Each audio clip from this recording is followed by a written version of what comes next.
Hi, I'm Carissa Jackson for Heart of the Home, and I'm coming to you from the kitchen at the Meadow Event Park. Today we're going to make southern fried pork chops in a cast iron skillet.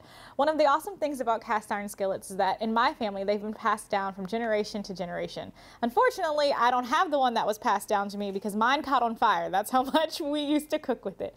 But one of the awesome things about a cast iron skillet is learning how to season it and what that really means. A lot of times people are like, you need to season a cast iron skillet. Well, does that mean you throw salt and pepper in it? No.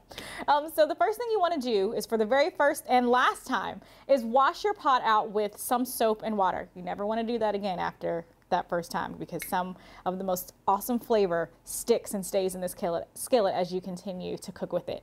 Then you want to line it with a little bit of vegetable oil or whatever shortening that you use to cook with. You want to place it upside down in a preheated oven at about 400 degrees. You also want to make sure you put some aluminum foil or catch pan at the bottom of your stove to catch any of the drippings that might come down.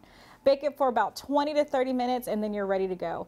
What that creates is the ability for it to not stick if you ever do a recipe that doesn't involve deep oil like we're going to do to deep fry the pork chops. And it also creates a great flavor sticking quality when it's time for you to start seasoning up those foods. And one of the reasons we don't want to ever wash out our iron skillet again is, like I said, those seasonings that continue to seep into your food as you cook year after year or day after day with it. So the first thing that we're going to start off with is some fresh, clean pork chops, and pork is one of the #1 commodities in the state of Virginia, so you can always find some fresh pork chops anytime you go to the supermarket, sometimes to your local butcher as well.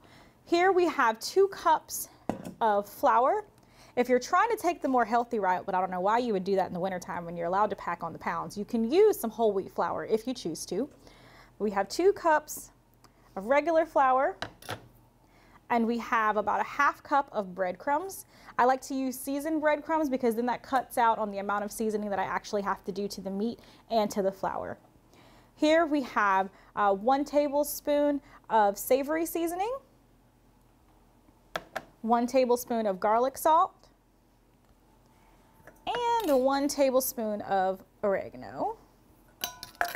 And we'll just use a whisk.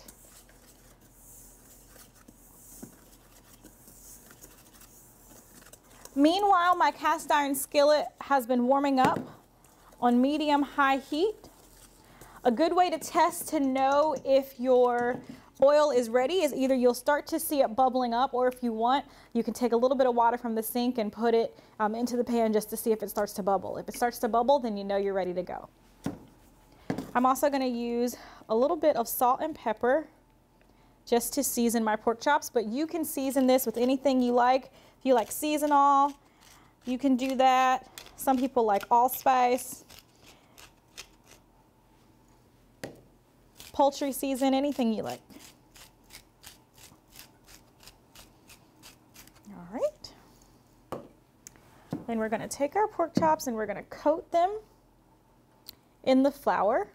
Some people prefer to do a milk and egg wash. If you would like to do that, then you would just need 1 egg, about a 1/4 cup of milk. You would whisk it inside of a bowl, and you would go ahead and dip your pork chops at that point into the milk wash first, then into the flour, and then into the pan.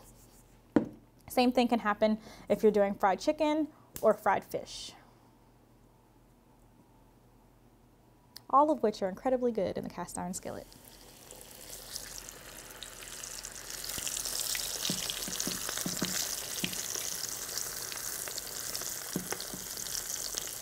I'm using thin cut bone-in pork chops, so these are going to cook for about 10 to 15 minutes. If you were using a thick cut, you want to do a little bit longer, for about 20 minutes, just to make sure that there's no pink inside.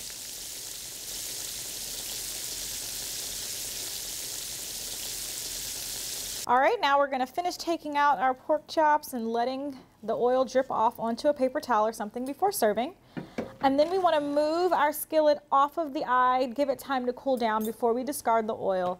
Then when you wash out the pan, just do it with a little bit of water and then a dish towel, because the seasonings from this recipe will soak into your pan and it'll be ready to go for whatever you choose to serve the next time. So these are southern fried pork chops. I'm Carissa Jackson for Heart of the Home. Come and get it. Recipes from the Heart of the Home can be found on the Virginia Farm Bureau website at vafarmbureau.org.